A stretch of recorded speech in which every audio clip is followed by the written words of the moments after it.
Boy did like an evil laugh. It's so funny to me. Your boys are back like we ain't never left. It's your new favorite podcast, your old favorite podcast, and your whatever favorite podcast. Current.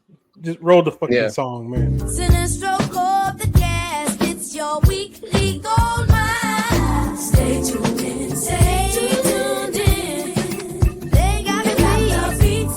Got those comic spins. I stay tuned in. Stay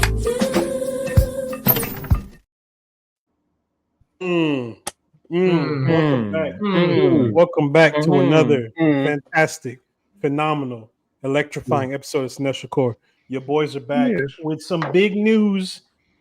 Ladies and gentlemen, we got them. We can finally stop saying until we hit 150 subscribers. So not only did we hit 150 subscribers, we got 151. Appreciate y'all. Shout out my boy Trevor. He's 151. Shout out Trevor. Bro, Trevor, if you're listening to this, I love you, bro. You're real as hell. 150 was my boy Dame. I literally showed the podcast on stream. I was like, go subscribe to this now or I'll kill you. Dame. Not Dame specifically. Under the threat of duress, you followed? Real. Shout out Dame. Damien, my brother.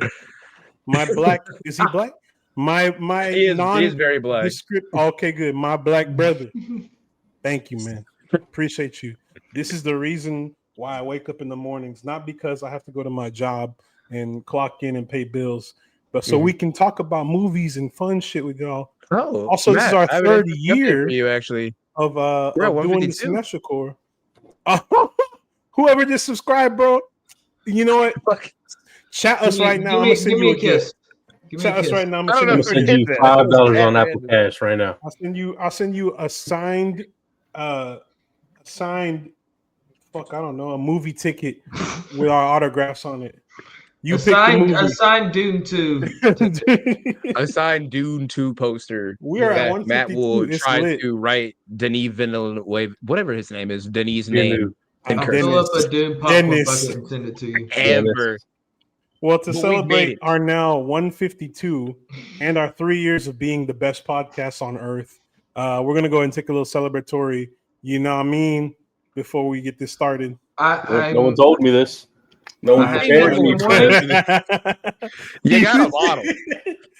Well, of course I have a bottle, but I didn't have it poured out. Yeah. You don't have to. Bottles are just cups with extra steps. True. Cheers to our 152 and to everybody else who will subscribe after this. If we hit 200 before the end of the year, I will I don't know. Drink an entire bottle of Casamigos. No, I switched to the lockdown. He'll drink an entire bottle of Casamigos and live stream Top Gun Maverick. Jesus Christ. And F1 double feature. I'd watch. You better not have any windows open, dude. The neighborhood dads are gonna hear that shit and just flock to it. Sounds fun. Yeah. It's like the mosquito lights. He said F1. Go to the land, brother. He gets to fuck the dads. Let me open my window real quick, see if this AZ putting F1 on right now. I've had F1 playing for days and they haven't come yet. Yeah, they can't hear you, dude. You gotta open the window. I did. They may not be able to hear me, but you know what they can hear? You know what they can hear? This motherfucking news, my guy. Let me tell you something. We got news galore, brother. All right. Oh, let me do the first one, please. God, Matt. I know you've been waiting. Inshallah. Bro. Go for it. Alhamdulillah. Big Zo, mayor of New York. None of us are Muslim. I am. Today I am. I'm spiritually Muslim. He's Muslim adjacent. I never drink. I never eat pork. You don't eat pork, bro. Big alcohol. You can't prove it. No, that wasn't alcohol. That was water. If only it were on recording. We don't engage in haram, bro. Zero alcohol. We don't engage in haram, bro. 0%. I filled a bottle with that bullshit Tom Holland. But Matt, why have the people watching this episode or listening to it condescend a very Islamic time in our lives? Why has this happened? Let me explain something to you, brother. Bro, mashallah, Allah has smiled on us. Zoran Mamdani won against the odds, against the billionaires, against capitalism, against the far right Italian sex pests, Andrew Cuomo. Yes. We smoking on Cuomo Pack today, bro. Matter of fact, I said I'm gonna have real a life shot. grandpa from White Lotus season 2. Andrew Cuomo. I said I was gonna have a shot and have one beer. So here's my one beer. I'm gonna have my one beer for this episode. You already know what time it is. This is fucking we celebrating, man. We celebrating. This motherfucker got a 40 in his house. You're not supposed to drink those indoors. Modelo is the most. Jesus. I said I'm having a few small beers. Dude, for those of you who are audio listeners, you can't see Matt right now, but he is wearing a sleeveless denim jacket, a Bass Pro Shop hat, and then an Africa necklace with a 40 in his hand. He is the blackest motherfucker I've seen. This is I don't want peace. I want problems always. I'm an agent of chaos today. But yes, Mom Donnie, he's either gonna make me real sick.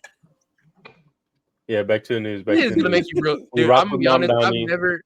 We do, yeah. It's honestly a great day for New York. If we can have that happen in Texas, please, on the governor level. Great day for democracy. Please, the end of Bugonia would have to happen in Texas for that to happen. You know what? It's not going to. That's crazy as hell. As long as they do it by party lines, I'm okay with it. Yeah, that works. Yeah, but I think that this is a huge win for not only the people in New York, but it is people everywhere, because currently times are not so good if you're like a lot of minority groups. No, I'm drinking a big ass beer. That's how stressed I am. Disenfranchised communities. One beer. And this is honestly a pretty big win. There is a little bit of pushback, of course, because they hate to see an Arab nigga win. They hate. I know, bro. But they're just mad because he swagged out. He smoked too tough. But hey, to all those council people who are really mad and saying really crazy shit on Twitter, that nigga signs your check, suck my dick. But yeah, never forget. Yeah, it's a great day because he beat out Sex Pest and Predator, Andrew Cuomo, and also speaking of predators. Yeah, that was perfect. I was waiting for it. Yeah, very nice. We turn New York into the Badlands. Speaking of Badlands. Oh, we're getting them out of the Badlands. Getting them out of the Badlands. But I'm gonna get into Badlands because apparently Predator is being touted as the best in the franchise. I don't doubt it, because look, Dan Trachtenberg's record, immaculate. Prey. I do think it's gonna be tough to beat Prey. It's gonna be tough to beat Prey. We don't see, bro. Beat Prey. You know why? Because they're letting the Yachuas talk this time. Okay, yes, but that Dominican Yacha talking. I fear it's gonna be too. I fear it's gonna be too. Dímelo, papi. And not papi, like be what? I know black. I know Prey. I got you up, papi. That like. Hey, papi. Hey, don't be coming at me with Totérico, papi. Mama huevo. Y está. I fear. I just fear that there's not going to be that like the Predator like kind of scary-ish a little bit that was in Prey. Like there were still parts of it, where like it was like when he was invisible, splitting the bear open. Like it was still a little scary. I think it's going to lean super actiony, which I'm cool in. Like I like cool that. It reminds me, and obviously none of us have seen it, right? But I feel like it's going to be like an Aliens kind of deal, right? We get the scary, we get the suspense with Alien, and then the second one we get a little bit more lore. We get more Predators, which we've seen in the trailer, and they're gonna flesh them out a little bit more, which we haven't seen in a movie in a long time. In a live action one in a while. We have that in the games.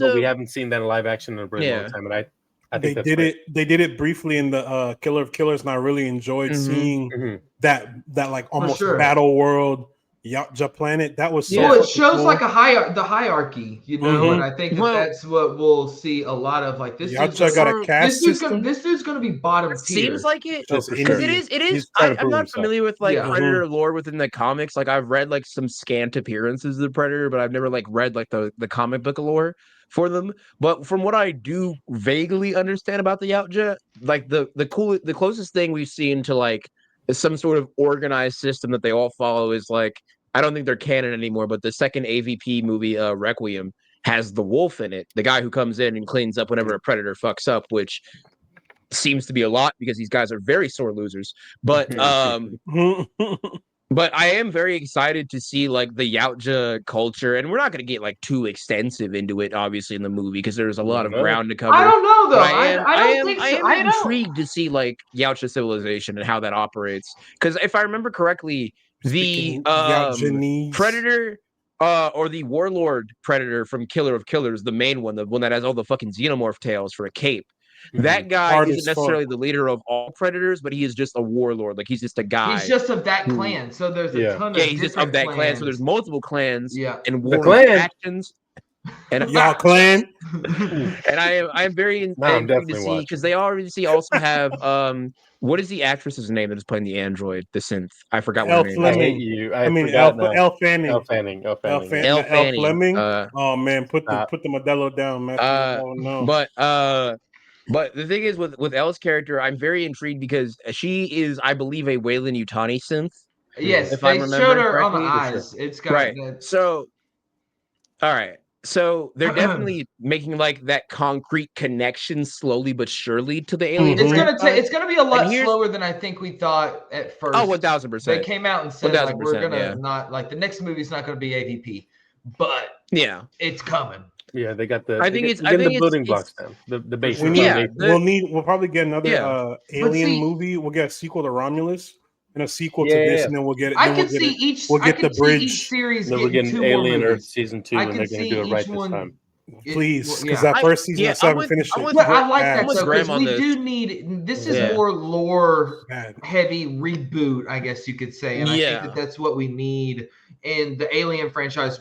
Which I think Alien Earth was solid. I didn't finish it. I agree. It's watchable. You can have it on the screen for sure. But it builds onto that lore that I think you want in these kind of movies. And great. I do think it was considerably good with Alien Earth, especially to build on the fact that like also with Predator Badlands kind of doing the same thing, and also Killer of Killers showing like there are more alien creatures and more intelligent life and further things out there in the universe. So I am, for the most part, excited more than anything to see what the other monsters or aliens look like. I'm a big fan of weird creature design, and I feel like the creature design in this is gonna fucking knock because, dude, that little eyeball guy that they put in Alien Earth. They bring that back. It made me sick, bro. That was crazy. Sick in a good way. If they bring me like weird little freaks like that, dude, I think it's gonna make this a perfect movie for me. I think that's why I think we'll see a lot more of that hierarchy. Like I think we'll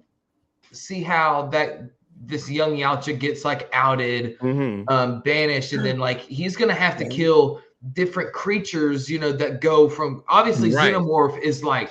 That's how you get your colors type shit. Yeah. But you got to like work up. And I think we'll see definitely like bosses almost that this dude and this fucking robot synth are going to have to take down. And I think that's Rancor in this bitch. Bro, give me that. Give me that. I'm very intrigued to see what they do. A Rancor in there, don't say anything. But you see a Rancor come on a screen and it's like, oh, this shit might be in the Star Wars universe. Whoa. But they can literally put almost anything on here and I'd be like, oh. That'd be kind of sick. Now, here's one of the final things I want to say to close out Predator before we move on to the next topic. I'm fucking lit. How do you guys think they're going to stack this with the Predator lore that exists? Because right now it seems like the main things that they're going with is all the other Predator movies are canon. The original, I believe 2014 or 2015 one where they got all the assassins and mafia enforcers and put them on the planet. And that's like a Predators. That's like 2008. The Predators, It's a minute ago. The 2018 It's a minute ago, but I love that guy. I like that one. The Super Autism movie, that movie fucks. I kind of like it, but I'm pretty sure that one's not canon. That one feels uncanon. I feel like that one and both AVP movies, because they are of varying quality and more cult classic material, aren't going to be considered lore heavy towards this film. I think for the most part, because we've already confirmed, right? with Prey showing up in Killer of Killers with references to that. And they added the deleted scene of having they added Dutch and Dutch is there, Danny Glover. and they have Danny Glover. So and there also is the pistol that Danny Glover is gifted, which is handed to the main character in Prey. So there is that overarching line of the first 2 Predator movies plus Prey being canonical. We don't know yet what else is, but if you guys had to think of any things you want included as canon, what would you want included I want as them canon? to bring back the combi stick or whatever it's called. We haven't seen that in a while. Yeah, the little spinny things that they throw the frisbees with teeth on it. I think how we'll get it. I think how we'll get more lore is through the Wayland synth. Like she'll be talking to this yacht, she'll be like, "Oh, we have so much history, so much data on your species and the one that was they're just gonna say the one that was in the Amazon rainforest, the one that was in the city." Like we'll get little, and they might even mention AVP. I mean, fuck it. At this point, you might as well. Fucking fun. Yeah, sorry. You're good. No, go on. I was gonna say, regardless of those movies' quality or box office reception at the time or anything, people love them. Facts. And I don't think that they're gonna get shit if they mention like, "Hey, what happened in Antarctica or whatever, Colorado, wherever." Just say that we discovered like the 3 pyramids under Antarctica. Like that's all you have to say. And just having them like, shit would be cool. And I don't think anyone's gonna be like, "Oh." I also think that with like the consideration that there are multiple factions of Yautja, that this could be as disjointed as possible, and they could still make it make sense because it is a big planet, right? Like, clan versus clan on Earth are doing in this movie. different things at different times, right? And we also don't know what year the movie's set in, which I don't think it really matters. But it's set in the future. At least in the 3000s because Yutani is there. 2000. I don't know, 3000, like later, or 2000s, not 3000, like 2500. I would. Yeah, 2500, about around 2027 because it's still Yutani. Before or after the Human Covenant War? Find out in the next episode. Find out, yeah. But I am definitely intrigued to see this movie, and I love almost every installment of the Predator franchise, and honestly, through all like the reboots and remakes and everything, they are pretty consistently, if anything, fun. You definitely have others that are better than a couple, like they are standouts. But it's never fallen off. Like this isn't one of those franchises that like Fast and Furious or some shit, or even I didn't even venture to say Scream and Halloween. This isn't one of those that like you're just like let that shit die. Mm-hmm. Don't make another one of those movies for 20 years. This shit. This franchise has never gotten to like the abysmal point. Predator is because of blend of like a slasher and a creature feature. Like there's so much you can do with it, and it's been utilized in different eras. So it's so easily. What's it called? Easily marketable, malleable. Well, and I think digestible for the audiences. Because also you have not just Predator on this side, you have Alien on this side too. That's while they're both obviously connected, they still manage to do their own things parallel. You've got action and horror, exactly. And with the one thing with the action, and with both of them, really, you could do some action-based movies or projects like Killers, or you could do some horror-based ones. Like I'm telling y'all that Prey's gonna have more of a horror aspect than this one will, and that's one thing I'm gonna start missing from the Predator movies with this. And this might just kind of be a standalone to introduce you to all the lore of the hierarchy and shit. And then maybe they go back to, because I wouldn't even say back to formula, because I mean, the first one definitely is a little scarier than like 2 and so on and so forth. Yeah. But I think I'm going to miss that kind of aspect of it. But we'll see how it is. I see what you mean, Graham. But at the same time, I feel like the horror element, right, of what truly is horrific, I feel like because the Yautja are like sapient and they have like a culture and civilization and everything, I feel like that makes them more humanoid and less scary. So that action element really works well with them. It does. It absolutely Alien, does. With Alien, I feel like the Xenomorphs horror all the way. Yeah. You have to go majority horror unless you're making aliens, in which case then but like otherwise horror is your best bet.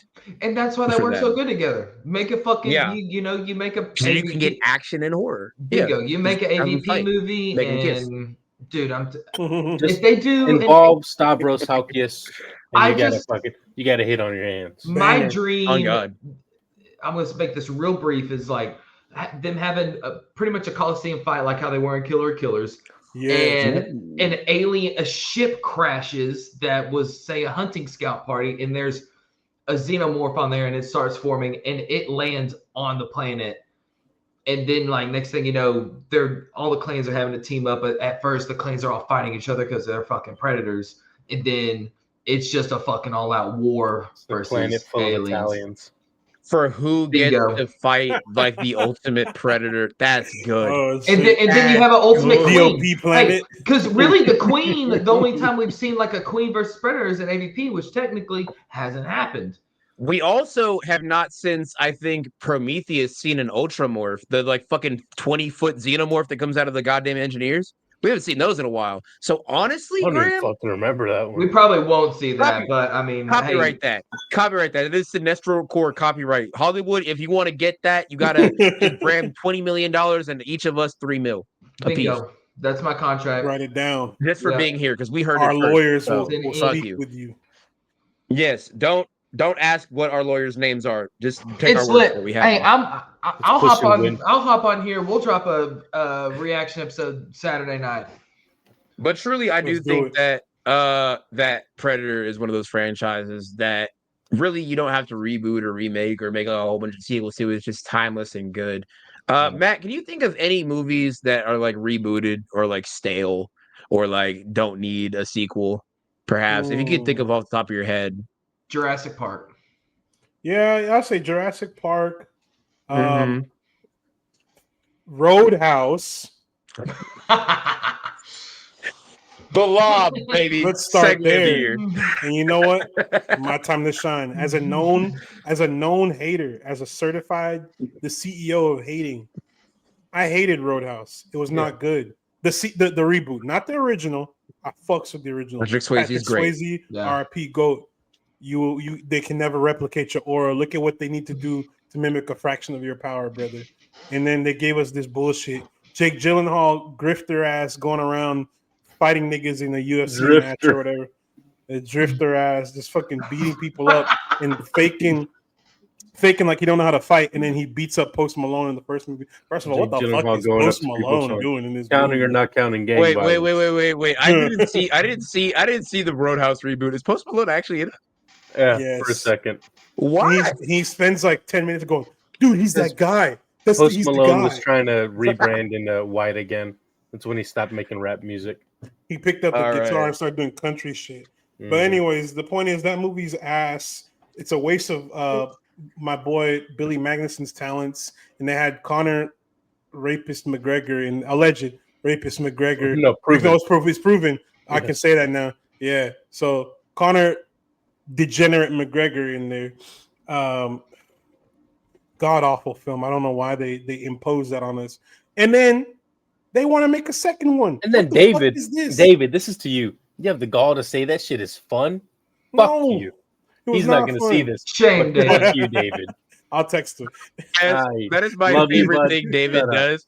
We will all universally, like all 5 out of 6 of us agree on shit. And then David will pull up like that guy on that meme in the bus and be like, "It's very fun to me. It's very gorgeous to me." Like every single time, that man can find the beauty in a war bombing. Like genuinely, it is amazing his optimism. I strive for that, but I'm gonna be honest, dude. I didn't watch the first Roadhouse because I did not care. I've seen clips of it. I don't care. I saw McGregor was in it, and then my first thought whenever I see the people that are in a movie should never be, can that guy even act? And that was my reaction when I saw Conor McGregor because I was like, why the fuck is he here? Is that the one where he rips a guy's throat out? That's so. Rambo. That's Rambo. That's Rambo 4. Rambo House. That might be Rambo, or you might also be thinking of Bruce Lee. Because I think he does that to somebody. I think it's Kareem Abdul-Jabbar he does it too, if I'm not mistaken. My goat.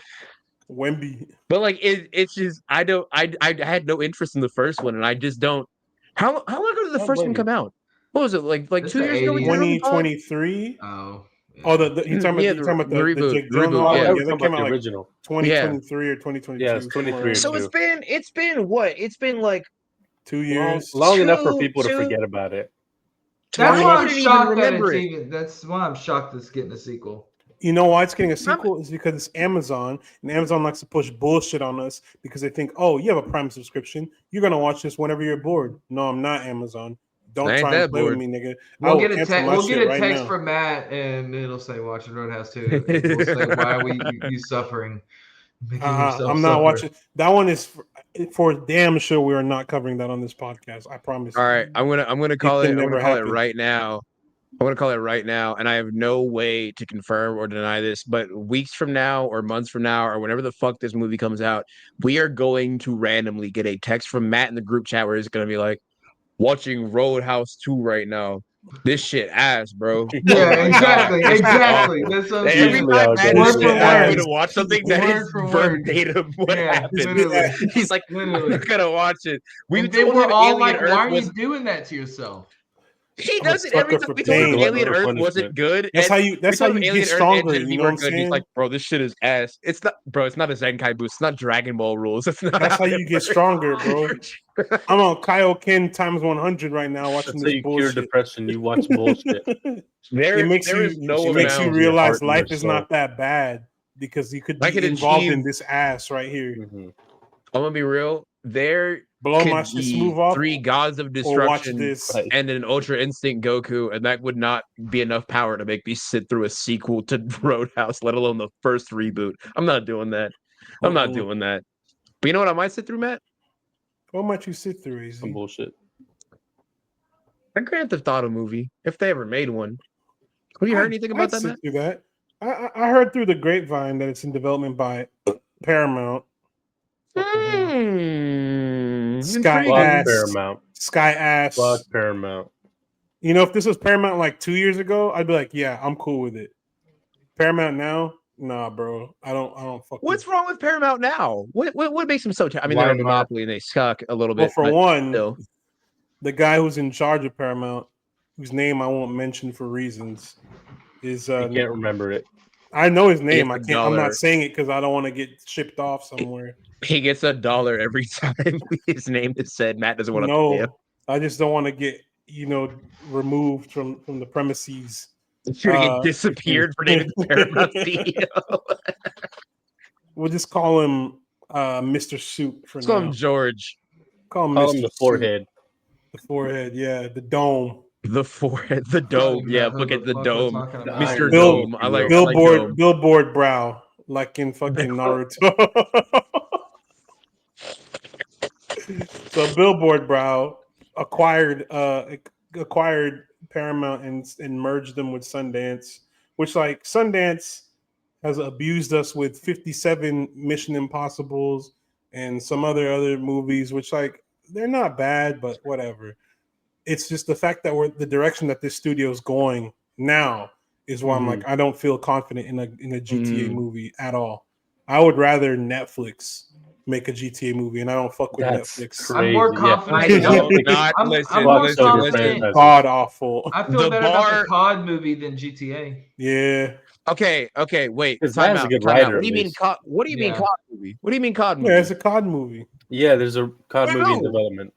With Taylor Sheridan, the guy who made Yellowstone, and was it Peter Berg? And he wrote Hell or High Water. Yeah. He wrote, if they do Modern Warfare, I will be the happiest man ever of all time if they cast. I need a Black Ops movie. Black for Ops real. We need a Cold War story. Yeah, I think Black Ops 1 is. Oh yeah, he wrote Sicario.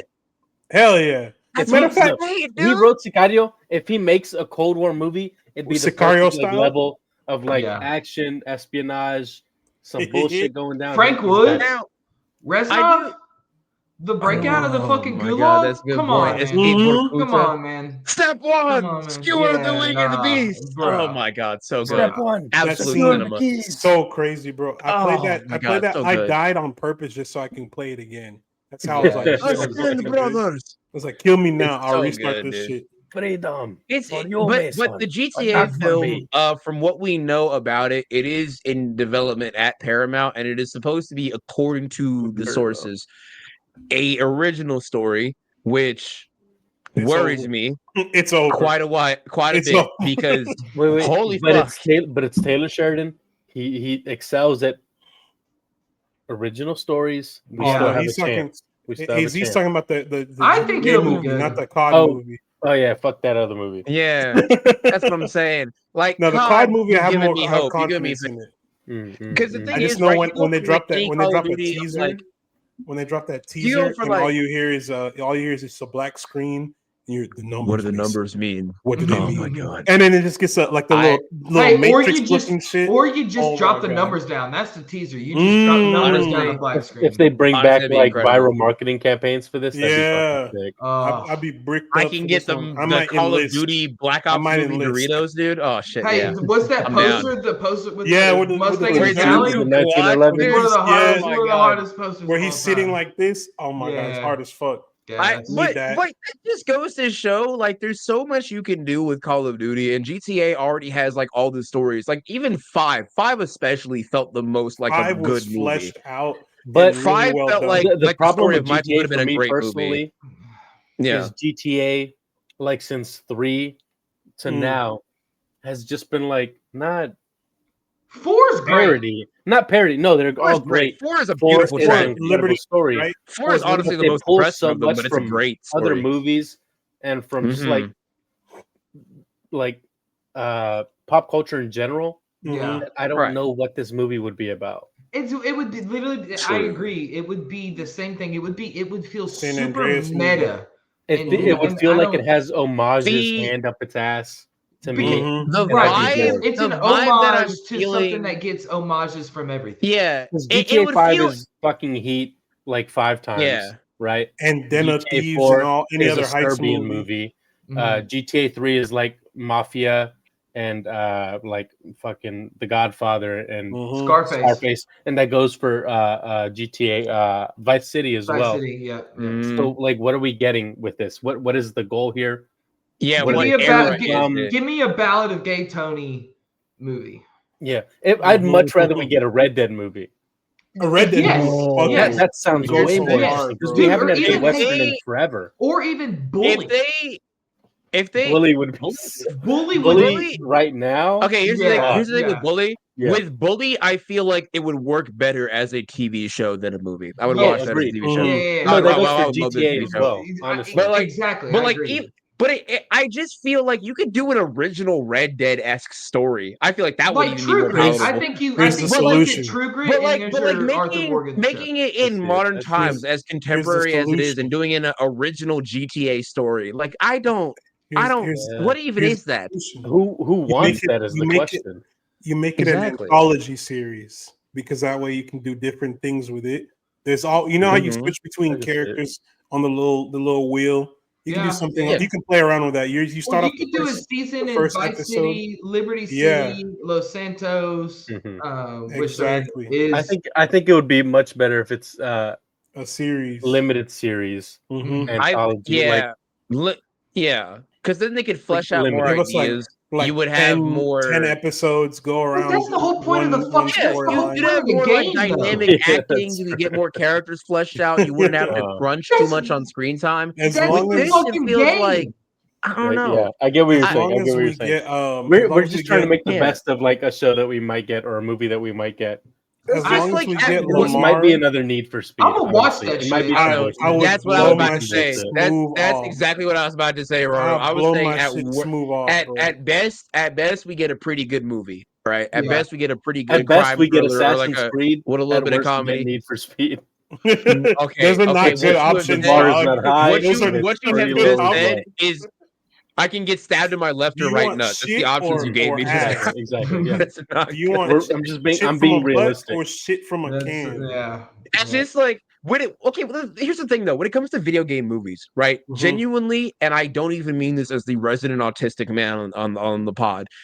The best video game movie we've had in the past 15 years, like in terms of like just writing and also just being very good and also faithful to the material Mario. will also still justify its existence as a no, not Mario. Mario's fucking generic. I hate them. I didn't care about the Mario movie. It's very forgettable. I want to see if you're right. Sonic.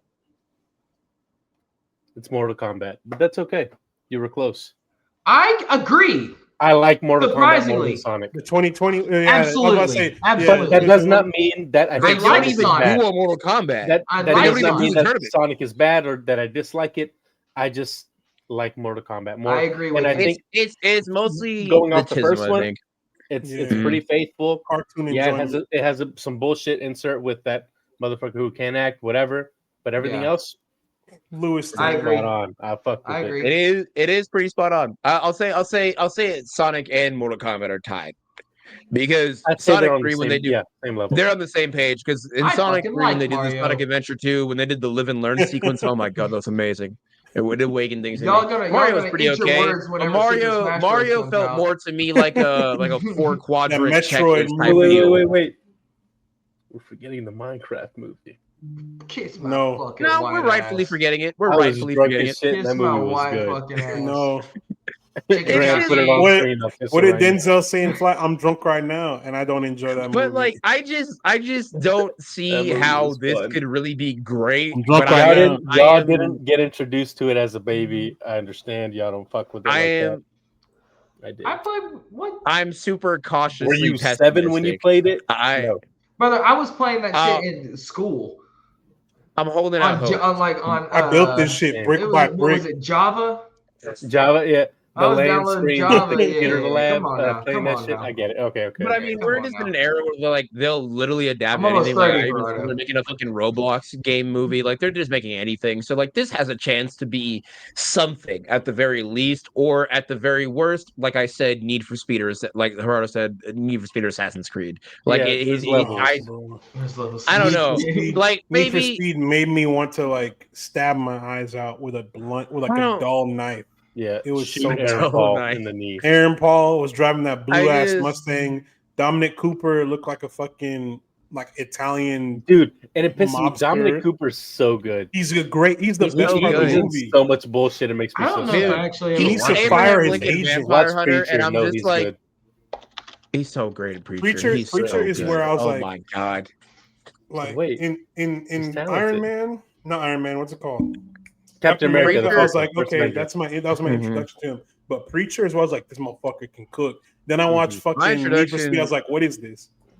My introduction was Abraham Lincoln, Vampire Hunter, and then I was about to mention it. Oh yeah, I don't think he's bad in that. That's not bad. Pretty good. I think that's not bad. Great. To kill a man or kiss a girl. Now, which one is it? Like, it's good. It's good. That movie's ass. And they try to gas it up. That's one of those Van Helsing movies. Y'all missed it. They had that nigga spinning the axe to try to gas it up. It's like, no, turn it off. They have like a weird. This is a weird side tangent to go over. They have like that sequence where like he hops from like horse to horse during the stampede, and it's so fucking ass, but it's so beautiful. It's so ass, it's so beautiful. I love that. But all this to say that this GTA movie has the chance to be something good.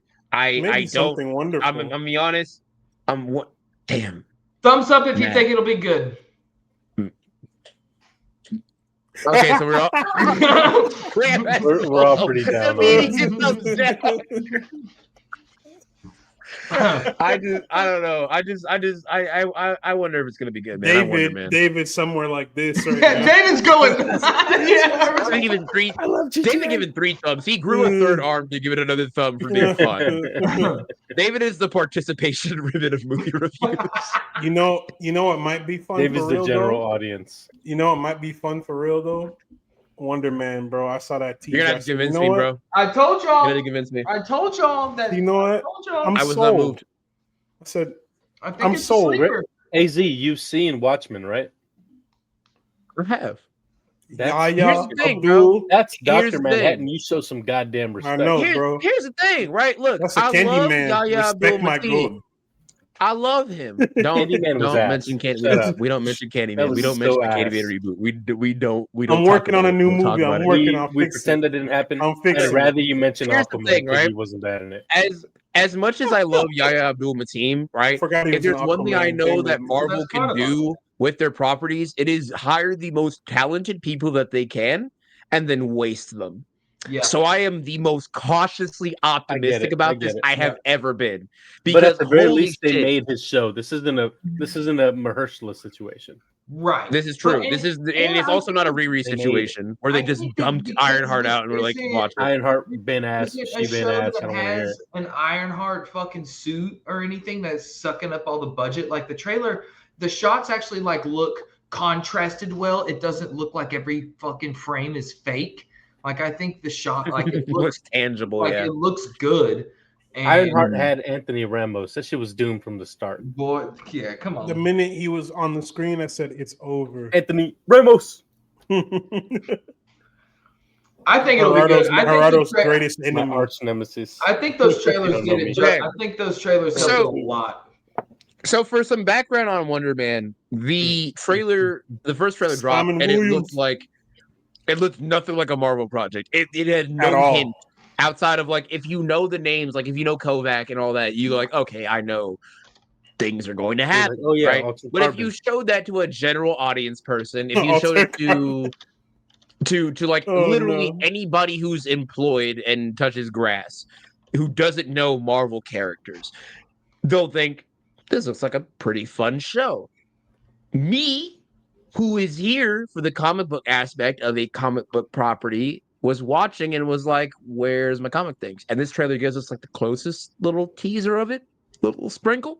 Yeah. But doesn't give me much. And I feel like I'm going to end up in a Moon Knight situation where I'm hoping for violence or like some spectacle or something great. And I'm like, oh, they're going to reveal in the last episode. Ooh, they've been all mysterious and cagey with this marketing. Oh, what do you mean there's a giant lizard fight in the middle of Egypt? What do you mean CGI lizard fight? What the fuck do you mean? I don't want another CGI fight. I want an actual show. And I feel like knowing who Kovac is in the comics and knowing what he does and how he's supposed to look, I can tell this is just going to end in like some CGI shit. I see the writing on the wall like Nebuchadnezzar, bro. I see it. I see it. Read your Bible, I hope not. No thanks. But like, I don't know. You guys convince me. Tell me what you guys see, because I don't see it.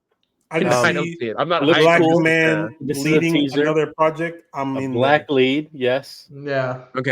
That is good. I love Yaya. That is true. And this is controversial.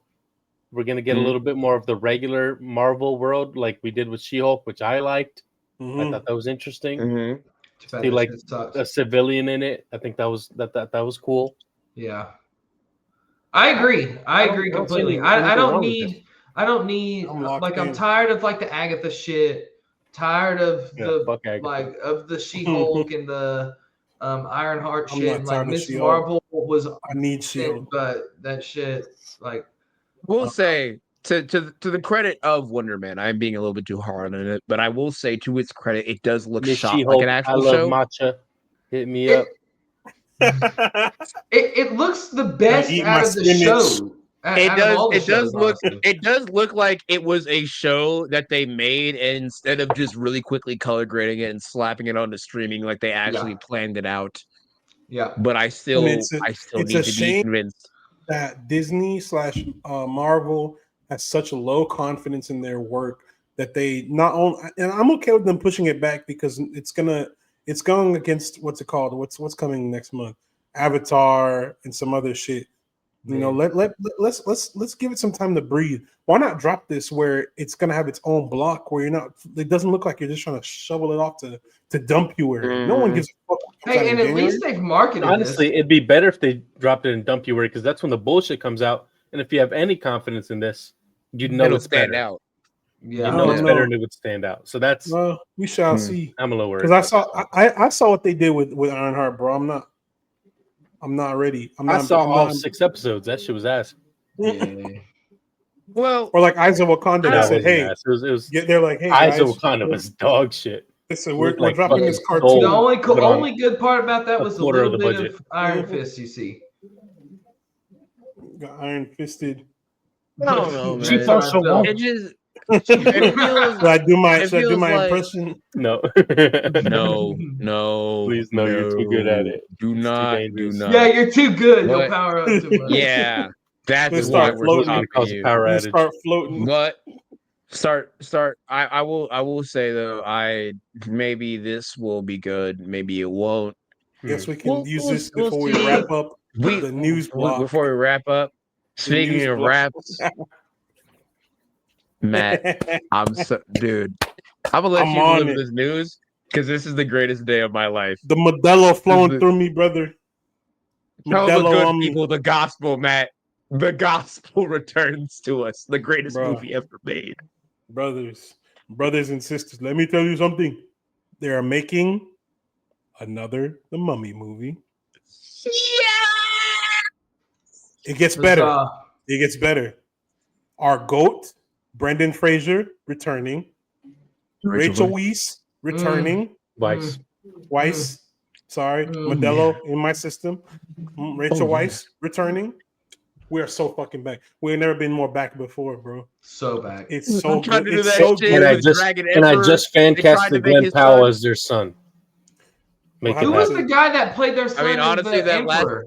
That last guy had the charisma of a brick, dude. It's fine. It's fine. We don't need discount. As long as we don't get as long as we don't get a Shia LaBeouf in Indiana Jones, because Jake Sully is the discount. Worse than the discount. Shia LaBeouf would have been better than this guy. Luke I love Shia LaBeouf. My favorite woman beater. Oh my God, no.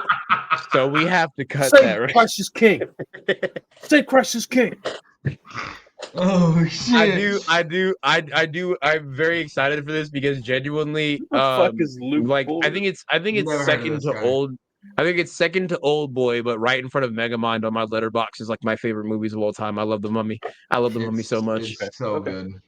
Brendan Fraser's The Mummy is a movie that I quote quite a while. Like I will see a chair and I'll be like, "Hey, spring cleaning." Like it's just instinctual. Like the body of water, and he's like, "You're on the wrong side of the river."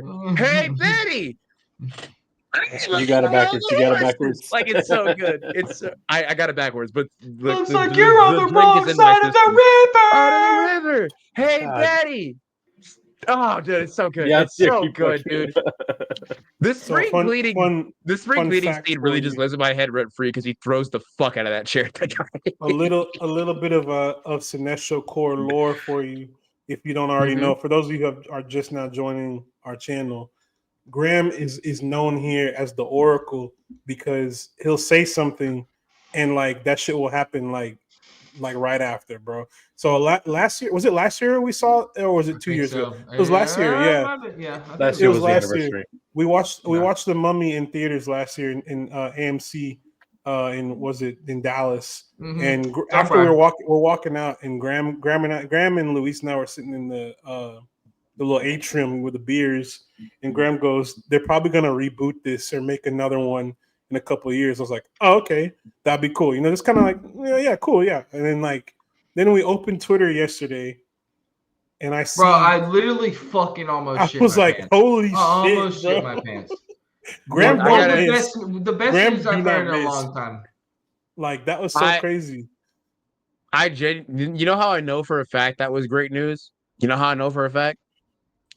Because I did not notice y'all had already talked about it in the group chat, and I sent it a second time, and you all celebrated a second time. That's how good the news is. You didn't say, Ezra, we've already sent this. Yeah. We talked about it. You not read the chat. Read up. Read, you fucking illiterate. You're like, no, dude, more Mummy. It's news so nice, I had to hear it twice. Like it's so good. I can hear 3, 4, 5, 6, 7, 8. The brand new generation of bisexuals, which will now roam the earth after this movie, I'm so excited for. Man, I love The Mummy. I've seen The Mummy legally enough times to where if it was a drug, I would have overdosed 50 times by now. It is amazing. It is a movie that, like, the second one is not as it's diminishing returns the further you go. Right? The second one isn't bad. I love the second one. Isn't bad. It's when you get further on. And then you're like, yeah, 3's ass. I have a what is it called? The guilty pleasure with the third one. Guilty because it's fucking Jet Li. Wait, what number? Yeah, Tomb of the Dragon Emperor. I'm not gonna lie. Like it's Tomb of the Dragon Fraser Emperor. I think it's better than the second one. Jet Li hard as fuck, bro. That's my goat. If Rachel Y'all was watch in the Jet third one, Li's Fearless? Hard. it Y'all seen Brendan Fraser in that movie? And also, Ain't it Tarzan? It is weird. You mean George of the Jungle? Yeah, George of the Jungle. Yeah. Yeah. It's a white dude fucking flinging through trees. South but Africa. I'm so excited for this. I'm so excited for this. I'm so very excited for this. It's a great I day, think bro. that this shit finna be out of this world, bro. Agreed. Yeah, we're in a Brendan Fraser renaissance, and I'm all here. I'm here for it. Give him everything. Speaking of out of this world, the last piece of news. Holy shit! Oh, and we're done, and it's over. They're releasing an F1 Lego set. My autism winning. No one gives a fuck. God damn, all I got. That's all I got. Okay, that's all I got. Okay, that's all I got. That is okay. I want y'all to realize this. I want y'all, listener/viewer. I want y'all to realize this. That's all I got. Everything else we put in before was like actually considered news. And then I saw F1 movie Lego set, and I was like, "There's no way we're going to talk about that. What do we even have to say about that?" You should have known better than that. Yes. Yes. You should have known. This is brought to you, bro. This episode has been brought to you by the paycheck supplied to me from the F1 movie. I'm in there. Why aren't we getting our cut? I don't have any. I didn't get any paycheck, bro. Yeah, you should. All right, not pal. yet. All right, pal. You should be getting paid $1 every time F1 comes out of your mouth. And where they're gonna see more promotion for this film than Kaczynski and the entire cast. Look, man, I love Cargo Vroom. That's all I gotta say. And now it's Lego Cargo Vroom, so I'm building that shit. Speaking of cars going vroom. I don't even know what that has to do with it. Anyway, we're talking about the new Yorgos movie, Bugonia. Well, she was driving that G-Wagon before she got hijacked. This is true. So Bugonia is the new Yorgos incomprehensible last name to pronounce. Lanthimos? Take it away. I don't. Lanthimos? Lanthimos Leviosa? Lanthimos. Yorgos Lanthimos. Listen. Yorgos Lanthimos. Listen. They told me I was a madman. They said Poor Things was ass. Yorgos has lost it the is very sauce. ass. Hold on. It's not ass. Right there. Okay. I'm going to stop you right there because Gerard and I are going to explain why Poor Things and Kinds of Kindness is Bubu Kakaduki. Because it's got women in it. Wrong. But no, Poor Things was an impossible watch for me. It took me almost a month, and I still didn't finish. I liked it. I did not like it. I felt very of course he did. Weirded out that she has the mental capacity of a child, and these grown ass adult niggas is trying to smash on a child. I understand when you explain it like that, it makes me sound bad. GOP type film. How I see what type of it was still a weird island shit they're doing. Was not fun. Was not funny. Why? It had Mark Ruffalo overacting as usual. I will say it was, in my opinion, the whole movie. For it being like kind of like my introduction to a Yorgos film for me. The Lobster's good. The Lobster's good. Incredible. The Lobster's great.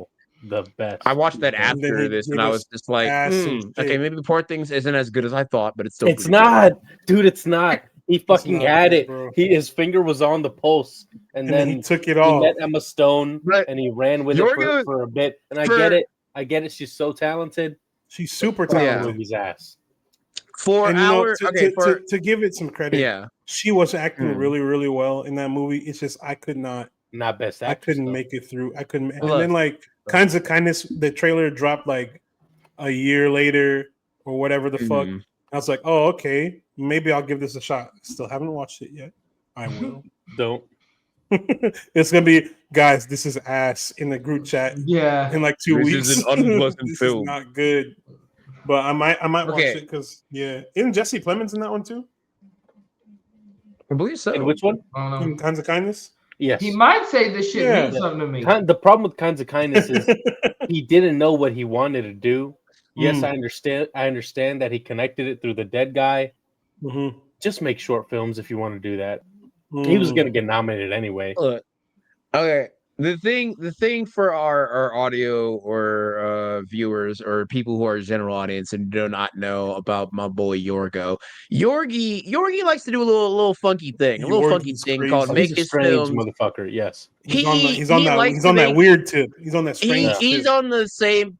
For those of you who read comic books, I put him on the same caliber as I put Mark Miller, right? Because Mark Millar can write amazing stories, right? He writes Old Man Logan, one of the greatest stories of all time, and it's a great story.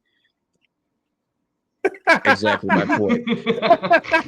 He like Yorgos has a great thing going until it gets really horny and weird to an unexplainable degree, to where you're like, you could have left that out, but you didn't. Why? Right? And this, I will say confidently, of the Yorgos films that I've seen, is the least horny. I agree. It is some of the least horny. And I will say also the movie starts with them getting chemically castrated. How can you get less horny than that? Okay, that is actually anti-horny. But, those are called zins. Matt, if you guys don't mind, I would like to let the people know for I've zinned. A little bit of I died for zins. Cynthia. I would like to go over the box office and the budget for this, but also the story. If no one minds, Yorgo $1 billion. Yorgo billionaire. Okay, here's the thing, right? The budget is estimated to be anywhere from 45 million to 55 million. Doubled for marketing, it's about like 110. Right, it's around 110 million on the high end. Right, that's how much money I'm making a week. I wish. Granted, the projected box office in its first 2 weeks of being out is 11 million worldwide, and that doesn't it's not this movie. Some movies are box office successes, and some movies stand on their own in a qualitative sense. And I think this is much more of a quality-driven film. For this one, I think word of mouth is going to help pick it up some speed. Maybe, because when I went to the theater twice today to watch this film and then another film we will talk about in a moment. Not good film. But I went to the theater twice and I watched a Bugonia. I enjoyed it. I left. I came back and I was like, "Oh, hey, you're back again." And I was like, "Yeah, I'm here to watch whatever the fuck, Springsteen." And he's like, "Oh yeah, I really want to see Bugonia." I was like, "Dude, it's so good. You need to watch it." And he was like, "Really?" And I'm like, "Bro, we had talked for like 10 minutes until I missed every single trailer prior to the film because he was so excited to hear about Bugonia. Like word of mouth really travels. Look at what happened with One Battle After Another. Everyone's like, "Oh, it's underwhelming. It's gonna flop." Then some people start talking. People start posting the memes. It's gonna pick up. Everyone fucks with Emma Stone. Jesse Plemmons, love that guy. He does some cool shit. He does some weird shit. I still can't get over the whole "What Kind of Americans" clip because we already know that shit coming soon.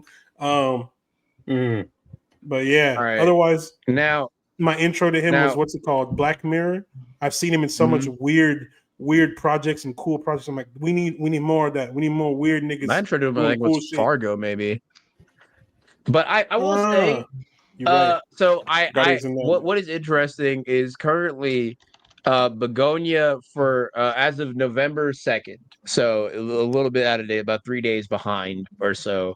It's made 2 million since then, but as of time of this article, it was at 9.2 million, and it was behind The Black Phone at number 3, Regretting You at number 2, which is amazing because that movie doesn't look like anything.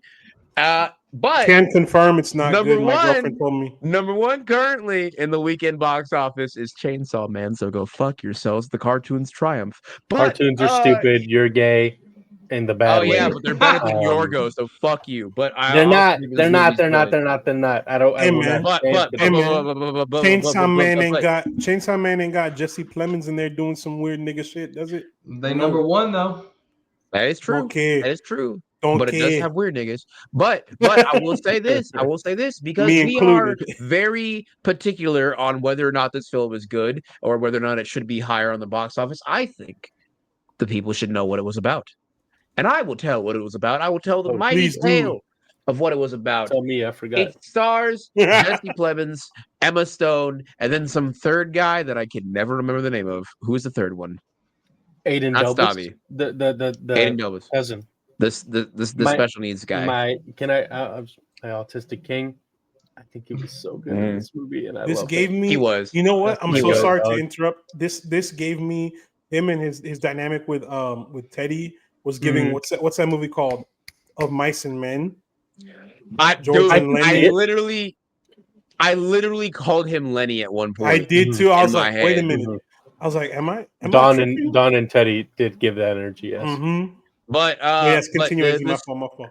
The story of it is two conspiracy men played by Jesse Plemons and Aiden Delbus kidnap the CEO of a company played by Emma Stone, thinking that she is an alien who wants to destroy Earth, and it is essentially them trying to get information out of her and interrogate her and uncover the alien plot. And it's very up in the air as to whether or not they're just really fucking crazy or she's an alien. And it is well now first off I want to say she's not an alien. This movie is 2 hours know, actually, and it's 1 hour and 58 minutes.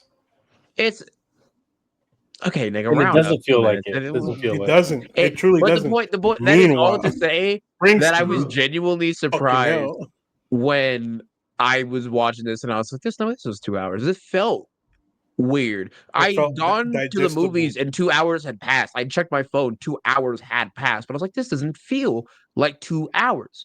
And knowing how Yorgos does his films and how they take the A24 approach of getting really weird or really horny at one point or another and just getting fucking batshit to the walls insane, I was like, when does this get insane? And it's that last 15 minutes, but we'll get into that. We'll get into that later. First off, I think it got pretty insane to start.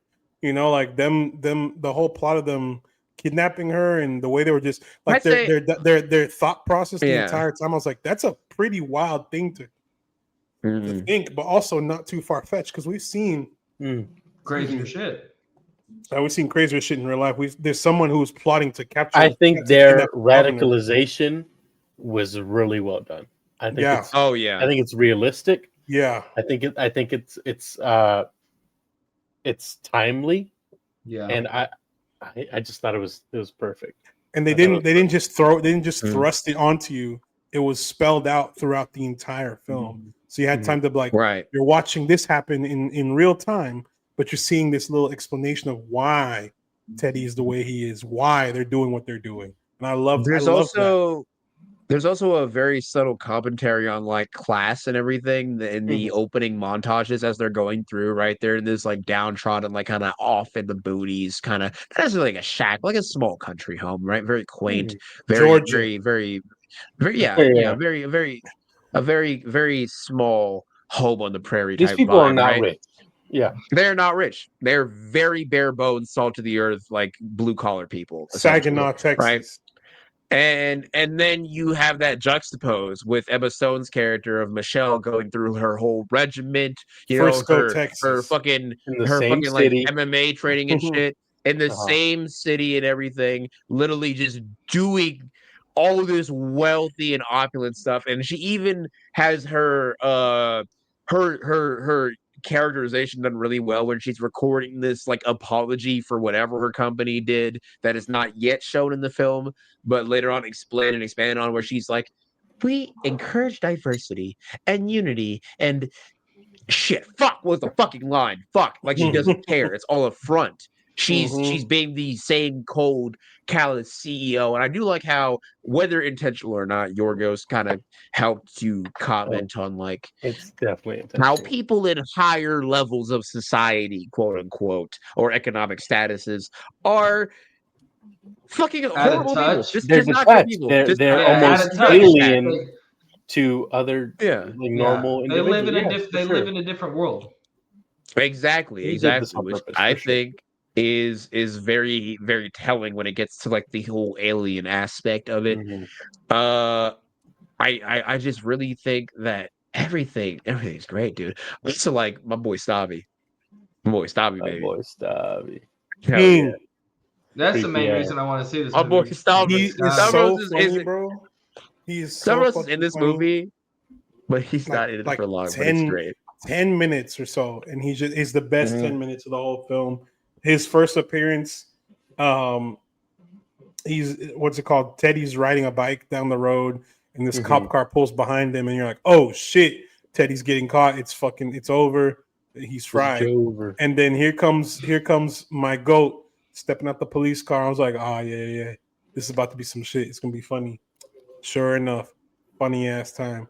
Then of course that scene transpires. It finishes up, and he comes back again. I'm like, "Bro, they gave us 2 cakes." 2 cakes? Yeah. You said, we're getting treated in this bitch. We're getting fed. We eating. And I really do enjoy, what's it called? Let's see, what movies have we watched recently? Can't remember. Probably not good. Violent Ends. Great. Smashing Machine. Yeah, that movie was solid. Pretty solid. Great performances. It was better. It was one of the better biopics. We'll discuss biopics in a moment. We've also had to watch War of the Worlds, though. So the bar is not in hell, but it's like bedrock. I tortured myself with that shit. Never again. That shit made me want to. Never mind. I will never. That shit made him want to live never again. But I do think that the movie is not only very well acted because you have like Emma Stone, incredibly talented Jesse Plemons, and Aiden. I'm not familiar with this work. Is this his what other film? This is his debut. Debut, yes. Mm-hmm.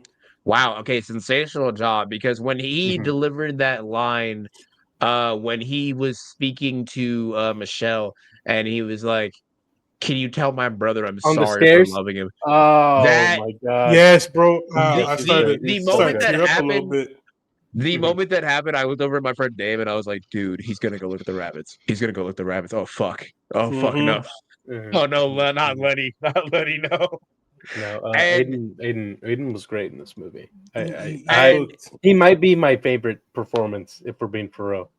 I genuinely think also Jesse Plemons lost a lot of weight, I feel like, for this role, because he looks very disheveled and very like it's like the Machinist level. Like he's not like super slim, but like you can tell he's very gaunt, and his skin on his face hugs like his muscle tissue and face in such a way that just makes him look like very unhinged. Very unhinged. And it adds to his performance, that physicality element. Yes.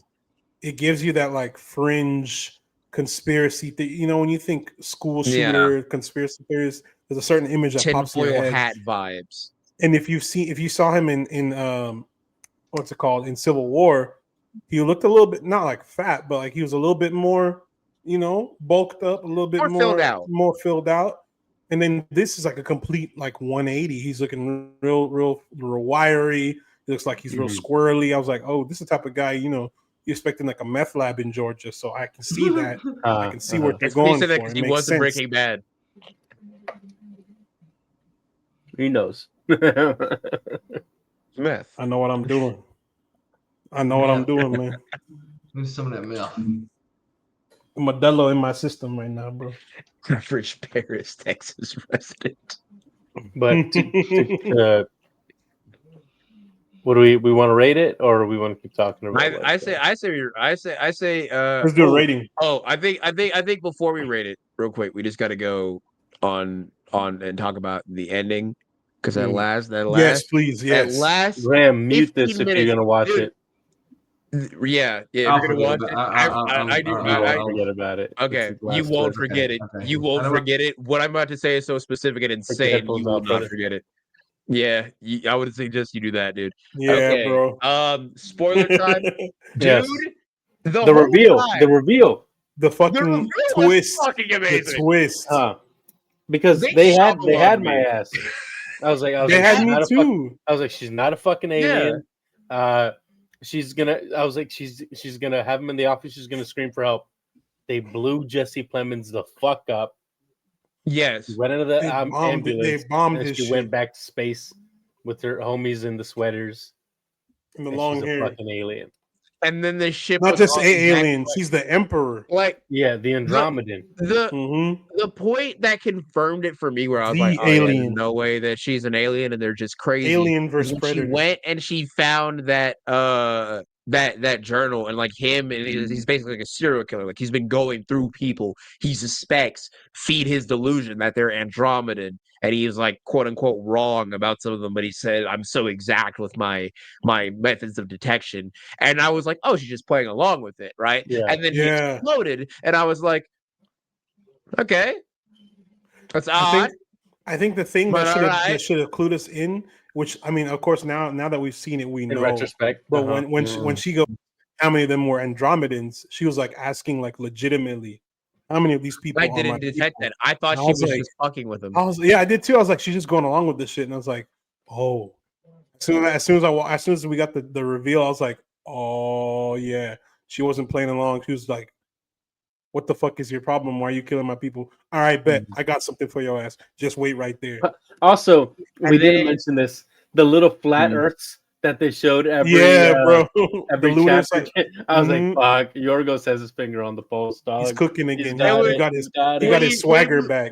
He got his aura back. Flat Earth was showing up. Genuinely, like the first scene where it showed up, I was like, that seems familiar. What do I know what that is? Why do I feel like I've seen this before on like a fringe 4chan board or something? I was like, I saw that in high school. What is that? Yeah. I checked Reddit. And then my physics teacher showed me that. What is that? I deadass don't think until it was like the second or like day before the eclipse where I was like, oh shit, that's flat Earth. Oh, that's funny. And then, but that ending where all of humanity just gets murked, and not even like a Thanos snap or like they get incinerated or like whatever. It's literally just suck the oxygen off the Earth. Yeah. No, not even that, because the dogs were alive. The cat's alive. The cat's humans fine. are just There's dead. birds and shit. Yeah, they suck the human oxygen. They literally press a button. They said, all you niggas die. Leave the cats though. Leave the humans. Leave the pets humanity. Like it's fucking insane. And like they go through all these like haunting shots of like it was beautiful, but also like very upsetting. I was like, oh, the bees are back. I was like, wait, that sounds nice. There's also that passed out couple that died in the middle of having sex, and I was like, there's the Yorgos. But like, I literally said me and her. Call that a come and go. Jesus Christ. But all that to say, good movie. I think it was very well put together, and it had me guessing. It's not a perfect film by any means, but I think honestly, it is Yorgos being back at his best. So I got no choice but to give it a 5. Absolutely. Damn. I gave it. What did I give it? I think I gave it a 4.5. Just because not enough Stabby. Yeah, that's why I didn't give it a 5. I gave it a 4. Actually, you know what? Let me update my letterbox real quick. I'm gonna put it as a 4.8. Sure. Damn, you can't even do that on Letterboxd. He found a way. He hacked the system. I'll find a way. I think it's a 4.8 to a 5. It's no perfect movie, but it is great, and it is a way for me to tell all the naysayers Yorgos never left. Naysayers. He did leave for 2 years. You gotta say naysayers. No hard R. He was just in the time chamber like Goku. It's fine. It's fine. It's trading. He's trading. Matt, what do you give this movie? Yeah, I gave it a 4.5. Sorry, a 4 out of 5. Yeah. I was looking at the wrong rating. I gave it a 4 out of 5 because I was like, dude, this is a good return to form for Yorgos. It definitely helped wipe the stain of Poor Things from my mind. So I was like, I can't give this below. Like at the very least, if you don't even like this film, you can still at least give it like a 3.5 because you can respect good craft, respect good performances, solid writing. Like it's not a bad. Speaking film. of dog shit craft and bad performances, Matt, you had a movie that only you saw. Yeah, something that didn't deliver exactly. I wish they had delivered me from the theater, bro. 2 hours wasted today. I watched Springsteen. Come back. I watched Springsteen deliver me from nowhere. Now, before I completely demolish this film, let me preface. I fucks with Bruce Springsteen. I love his music. He's got this real working class vibe with his song. Born in the USA. Hell yeah. I was born in the USA. That's why I got my shit That's his worst song. Put on your jeans and the only one these fuckers knew. I knew it word for word, bar for bar. Now the Nebraska album go hard. I know that shit. No, I never even heard of that bullshit. Fake fan. I don't think I even accidentally have a Bruce not fake fan. I'm not a fan. I'm not a fan. Okay, but Matt, would you say going into this, you're a fan of Bruce Springsteen? I'm a fan of. I like Bruce Springsteen music. I love Jeremy Allen White. Yeah, that's my go. That's the main. That's the main reason I came to this theater to watch this film. And boy, was I disappointed. Boy, was I let down, man. So, as you know, biopics tend to hit the same beats as each other biopic for the most part. You know, introduction. This is the artist or the subject's life as a youth. They go through these trials and become the person they are as an adult. They go through trials as an adult and overcome those trials, blah, blah, blah. Sometimes they meet a love interest. Sometimes they have some substance problem. Sometimes they die. Who knows? But this one was literally 2 hours of the same thing over and over again. And the only reason why I even tried to pay attention is because Jeremy Allen White does this thing where he's a tortured, mentally ill character, like he was in The Bear. But it's never done that before. It's for music. And like, I was like, him and Jeremy Strong, you cannot carry a film like this. They're doing everything they can to make this film work. It just doesn't work. I was so bored. It was me and two like older white people in the bottom corner of the theater. And I was like, that's how you know this ain't it, man. This movie, the theater was empty. I was like, yeah, I think I messed up. And I sat down and I was like, I made a mistake. I think I should have waited for this to be on streaming. I gave it a 2 out of 5. And even a 2, not great. And the 2 is only because I'm less than mid. I'm giving that 2 only because of Jeremy Allen White. Because otherwise it would be a 1. Otherwise, if it wasn't for Jeremy Allen White, I'll give it a 2.5. Let's stretch it. 2.5. Hey, no. Stand up business. No, stand up business. I love Jeremy Allen's fine ass. But it can be a 2.5. Yeah, have you seen those specs? Nah, bro's playing the guitar. Bro's playing the guitar, and these guys, his biceps out. I'm like, bro, he's fucking yoked. Jeremy Allen Tren, like swole as hell. Jeremy Trenlin White. Or like Jeremy Allen tight, dude. He's fucking got them. Hey, stop sexualizing him. He's a human being. I'll stop when he stops being attractive. That's fair. And that'll never happen. Oh, let's hope not. But yeah, it's just, man. Also, I don't think we really needed this, to be honest. Really? No. A Bruce Springsteen biopic? You're telling me we don't need it? But everyone knows Bruce Springsteen. Everyone. I can't go down the street without hearing somebody say, "Hey, you're the new Bruce Springsteen," and I'm like, God, I haven't. I'm so behind. Have you heard of the new Nebraska Extended Edition? My God. I just want to put on my blue jeans, wave my American flag, and tell myself, yeehaw. Or whatever the fuck. I don't know. The only reason I knew Bruce Springsteen. Bro, that's like Blake Shelton. What the fuck? Fuck Bruce Springsteen. Was he in Grown Ups too? Fucking Adam Sandler dressed as him. When did that happen? Was he in Grown Ups? The point is that motherfucker's irrelevant. He's not Bob Dylan. Yeah. Even the Bob Dylan movie, I was like, bro. So the Bob Dylan movie, I paid more attention because, well, obviously I'm a Timothy Chalamet enjoyer.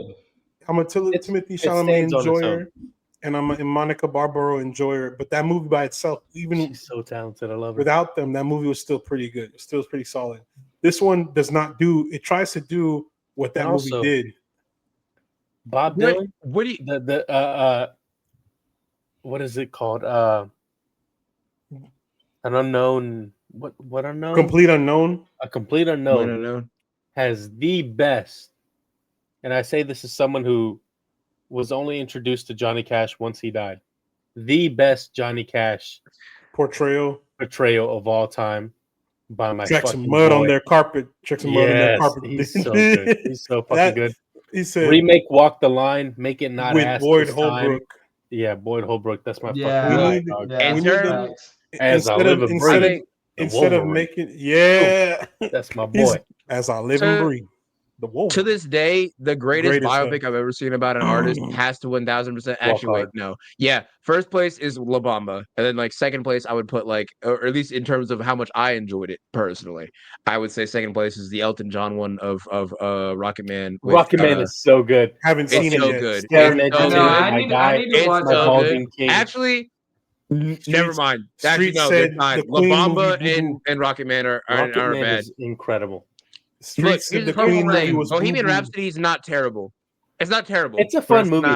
It's not as fun as it was in the movies, if I'm being for real. Yeah. Like when you're in the movie, fucking the sound is like there's people bombarding you with you. Yeah. But it was regardless a great watch with my dad. He loves Queen. But I'm with it. But but based on how you're feeling about this, Matt, I'm not gonna give you the bar of comparing it to like those two movies because those are hard. I'm gonna give it to like the most recent thing I can think of that people liked as a biopic. Fucking what's that Austin Butler Elvis movie? Elvis. It's just called Elvis. Wow. Let me put it this way. Elvis was 3 hours long. Worse than Elvis. Elvis was 3 hours long. A solid 3-hour block of film. And I had more fun in that than I did in this. I think I watched Elvis at like 11. Movie? Bro, I'm telling you, it was more fun than I might even. Yeah, I might. They're like, he's white. Elvis. He's white. He said, but get this, he's white. Why? He's what? He's white. And then Tom Hanks does his dumb Doug Dimmadome. White. What? I can't believe it. He's what? By golly, I didn't know this. Austin Butler stuck in that accent for 6 months straight after the movie comes out. That shit's so love Austin. Get that bullshit out of here. But you say this is worse? This is shorter and somehow worse than a 3-hour movie? This is probably one of the worst biopics I've seen. Lots of cases like this. Actually. It actually made me like Bruce Springsteen less. That's how bad it is. Is it the content? I don't like Is it the pacing? Like, what is the major thing that makes the pacing? It's the pacing to shit. The pacing is shit. And they're like, oh, he has depression. He's going through mental I've heard the movie is more about his depression than anything else, and instead of the music, instead of like all the women. There's a way you can. I'm so sad. There's a way you can tie that. You can tie that into the music real easily. Like that's a layup, bro. He's going through all these problems. He's going through this inner turmoil, but he's pouring it into his music. How hard is that? A fucking 5-year-old on TikTok can make that shit happen. Problems. Yes, Graham. So I don't know, man. It's really frustrating. It's even more frustrating because like they released it in Oscar bait window time, thinking it's gonna do something. And it ain't gonna do shit, bro. You should just wait until fucking January. Stick with shows, brother. This shit is gonna get the fucking Nuremberg treatment. No one's gonna watch it. No one gives a fuck. Fucking 18 different actors gonna be like, they're gonna pay some fucking dumbass motherfucker from the New Yorker and be like, a career best performance, and no one's gonna fucking care. It's not gonna win anything. It's not gonna get nominated. It might get nominated. Whatever the reverse. No, he'll get nominated. He'll get nominated for probably best actor or some shit like that. And nothing else. Feel like that's it. I feel like with this movie, you're gonna. I'm gonna do the reverse of word of mouth. The best thing is that like more people are gonna know about. Watch it. I feel like just more people are gonna know about Jeremy Allen White from older generations, and they're gonna be like, I might as well watch The Bear. Oh, colored people, and then they die, and then society progresses. I think that's the only good part of this movie. Other than that, I can't really think of anything positive that you've given me to convince me to watch this. I already didn't care about Bruce Springsteen, so automatically, I don't see the vision, bro. Bro, I was literally about to say, I was like, bro, they don't see the vision, bro. I don't see the vision on this one. Me and AZ locked in. You know who don't see the vision though? You know who don't see the vision though? I'm Resident Star Wars man, Graham. Gas. Go ahead, tell us about Star Wars visions, man. Because I didn't even know this was out. I didn't even know. They really did not do marketing for this season like they did for the first two, which is insane to me because I think overall, as a whole, this season is better than the first two. And I think it's because this one is more consistent. Like I think with the first two in each season, there's like 3 really good ones, like bangers. And then you have like one in between that's either mid or like the fucking musical one from the first season, like that's ass. And then there's there's that very last episode the one about Studio Trigger. So great. In the first season or this new one? The first season. I haven't seen the new season. I didn't even know. Okay, so the new how season, I'm finding this out. There's 3 episodes that are like continuations of like previous storylines. And the first one, first episode is the Ronin, which I think is like the draw to this show now, and it's incredible. There's a umbrella. It's the black and white Tsushima one, right? Yes. So, and the reason, that one's the reason, Jedi of Yote type shit. And it's even sicker because Jedi myth Wukong. It's even sicker because this one's like set on Hoth, kind of. So it's like the snow. It's like got walkers and shit in it, but it's like a snowy. It's tight. It's really sick, and I think Ronin deserves his own show, but I honestly love that the first episode of each season is the Ronin, like dedicated to him. I feel like that's like a big draw to the show. And then the other 2 that is continuations is the 9th Jedi, which is getting its own series. So this was kind of like a sequel / setup for that. And I think you can definitely tell that it's a setup because like it's good. But it's not as good as the first one because it's doing more setup, more building for that universe. Gas, the animation in that one is banging. And then the other one is the Village Bride. And this one, it's like she's like confronted with her past. It's sick. They're all really, really, really, really good. And the last one, I think, is what everyone's talking about. It's titled Black. And it is titled what? Yeah. Titled what? Black. I'm not saying that. I'm not saying that one. But it has the most insane animation I've ever watched in my life. Every frame is hand drawn, and it's so fluid, and it almost looks like it's AI, but it's clearly not. They would never. But that's how insane it is. One of the most visually pleasing things I've ever watched in my fucking life, and it's Star Wars. So it's like the premise is like this stormtrooper is on the Death Star as it's blowing up, and you can't really tell if he's fighting another stormtrooper to try to get off or himself. It's like the psyche of a fucking stormtrooper, and the stormtrooper that's trying to run for his life to get off this. It's insane. It's the craziest shit I've ever seen.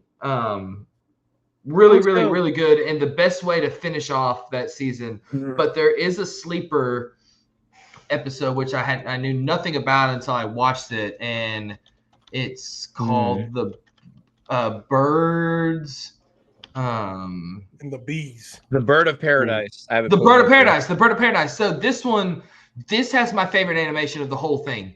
It looks like almost like a Demon Slayer, but without all the color bullshit stuff, like the flame breathing stuff. Yeah, it's like a very like ufotable style of art. Yeah, this is interesting. I watched the whole season of that. So the opening is like this Jedi Padawan and her master fighting a Sith, and it's incredible fighting. And then the Sith cuts her eyes, both her eyes, so she goes blind.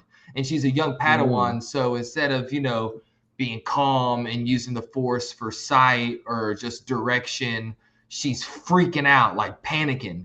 And she pretty much walks up onto like a Dagobah cave, but it's like a forest. And instead of Yoda, it's a bird. It's incredible. It's insane. And then there's that's what I'm saying. This season, every episode is really good. And then you have like 4 that fuck hard. So deep. And that like there's probably 2 or 3 of those in the first 2 seasons, and then all of them are just kind of Like they're cool. I like what they're doing. But this one, it's like, dude, they've really, and like those 4 episodes that I said were really good. They're 27 minutes long.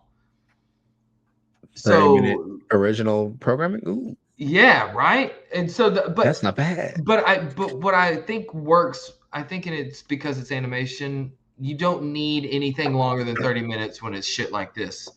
You know what I mean? Like it's short, sweet, to the point. It's gas.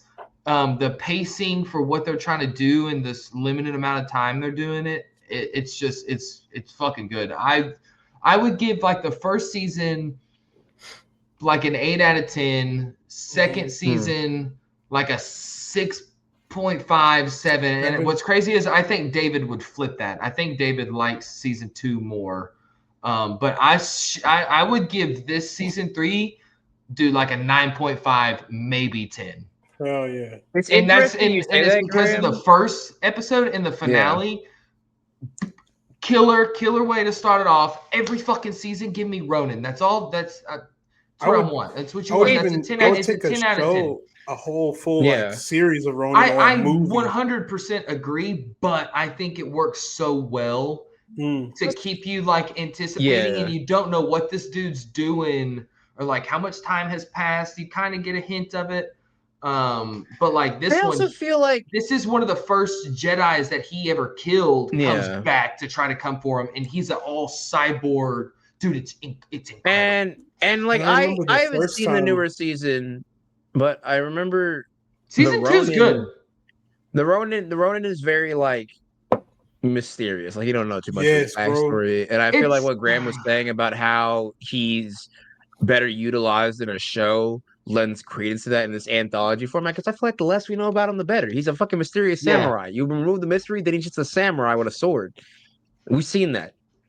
It's kind of like I mean, and obviously because it's black and white and it's Japanese inspired. It's a Kurosawa like. It's like Yojimbo, I think, is the one of the guy that comes into the town, and there's 2 feuding lords, and he's just bouncing between whichever side fucking pays him more. But it's me going from Disney to Paramount to Warner Brothers. It's also Jimbo. Yeah, work. It's also interesting, Graham, that you've rated this as high as you did. The 8 top. Because you're a resident Star Wars guy, and you've rated this quite high because you like Star Wars, and famously the internet doesn't. If it has any colored people or women or queer people, what are the ratings? One likes to kiss boys. But that's right what I was about to get into, because this is interesting. The majority audience consensus is very positive. 8 out of 10 at IGN doesn't mean a goddamn thing, right? But it's 7 out of 10 on IMDb or IMDb, and also 98% on Rotten Tomatoes. Like a lot of outlets are favoring this as very positive, and I didn't know it was out until today. Yeah. So that's what I'm saying. This is top tier ways to tell a Star Wars story. I'm seriously putting this on the pedestal as Andor. Like these are two. Yeah, these are two of That's the a pretty high bar. These are two of the best things that Star Wars has done since Rogue One, period. And even before Rogue One.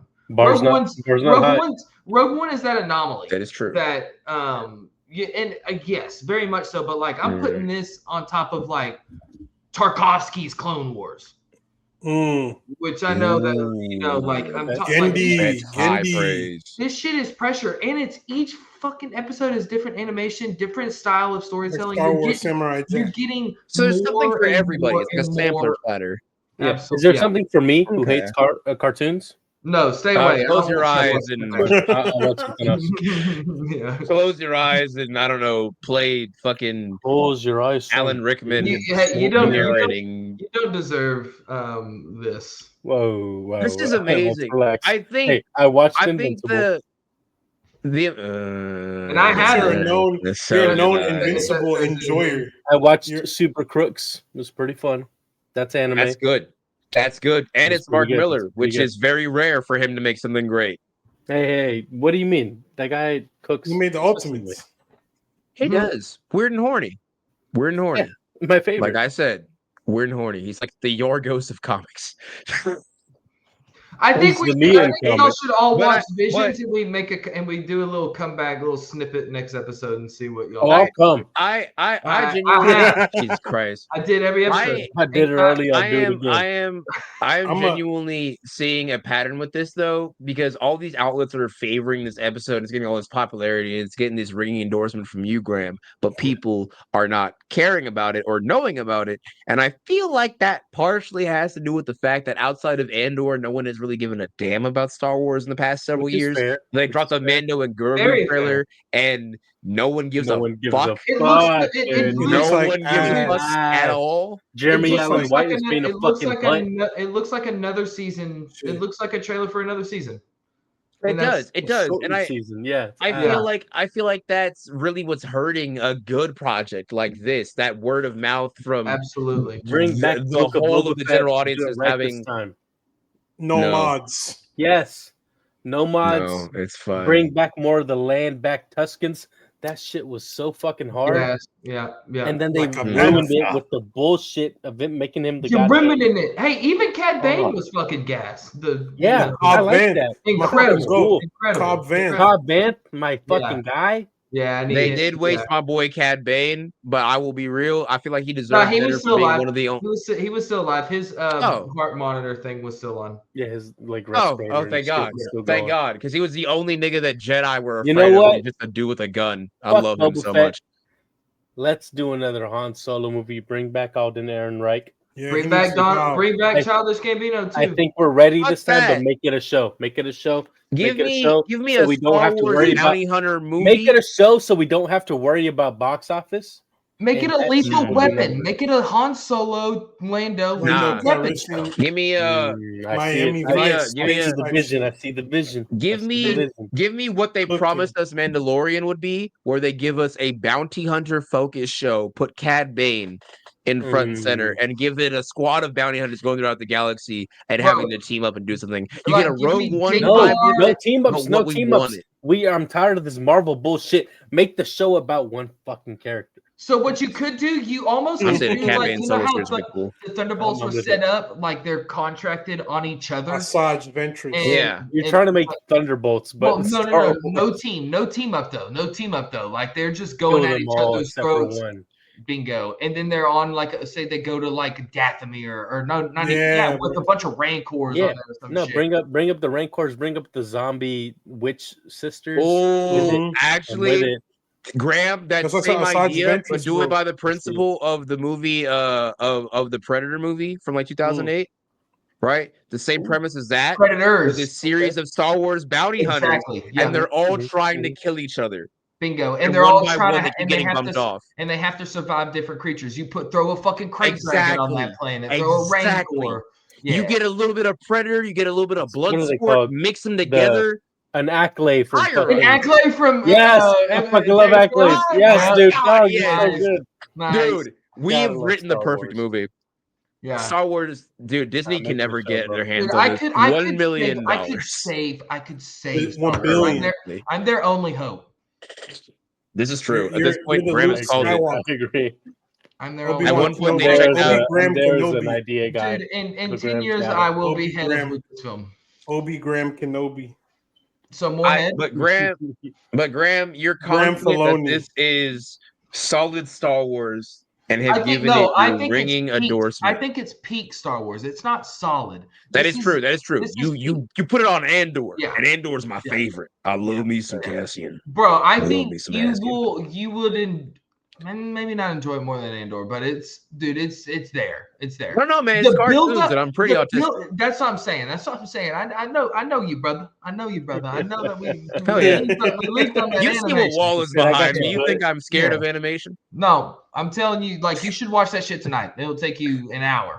Fuck it. I'll do it. I'm off all day tomorrow. I might as well. I got the time. Might be on something. You know, I think I'm gonna watch that all day. But you know what? I don't think you're gonna watch this episode all day because that is the end of this episode, baby. That's right. We're ending the episode right here, right now. Thank you so much for watching and getting us to the glorious 152 subscribers. And while you're out there subscribing and browsing the interwebs and hearing all this delightful comic book, movie, TV show, and video game and nerd culture news, why don't you go on heading over to Backstage OL for all your insider takes on things going on in Hollywood, behind the scenes. Our very own David is a member of them, and quite frankly, I find them quite delightful. They've expanded their market to the East Coast recently, and they're doing great things over there. So if you want that real in-depth inside scoop and see what we would look like if we were competent and had funding, go on over there. Also, speaking of places to go on over to my Twitch. That's right, twitch.tv/TariSingo. Today we streamed dispatch shit for 6 hours. Dispatch team. 6 hours, dude.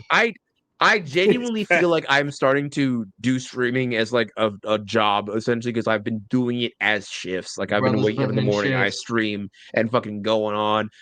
We are going to be back with a new Dispatch episode next week. Right now, we're playing through Yakuza 0 because we've never played a Yakuza game before, and we're just seeing how that goes.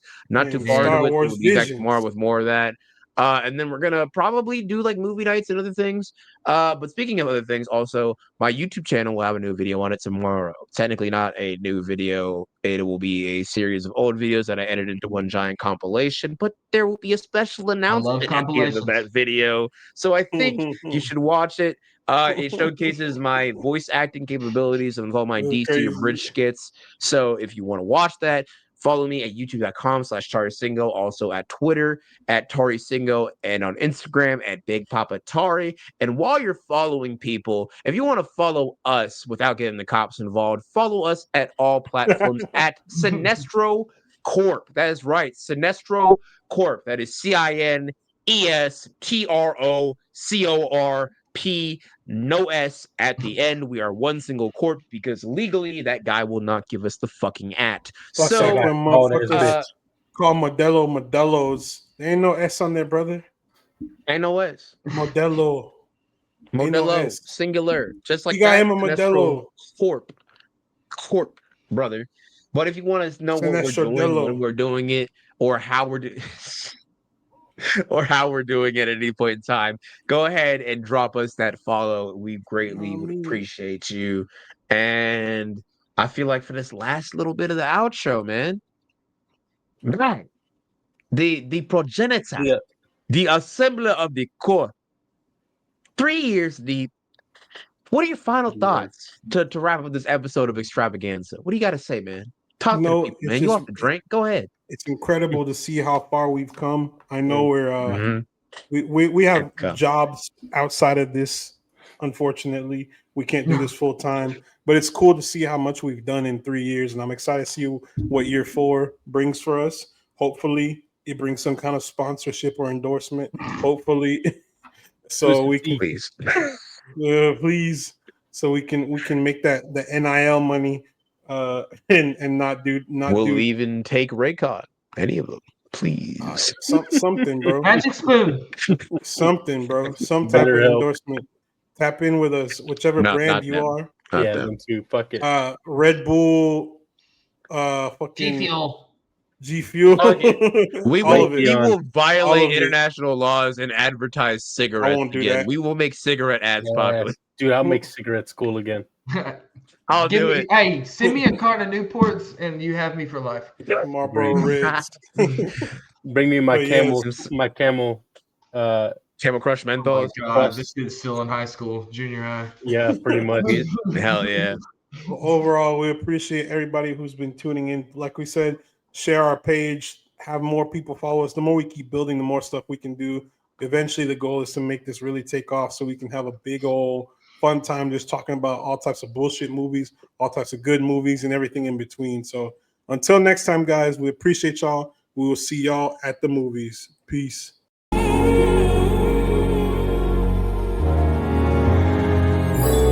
the kings of the screen, yeah. Cinestro call.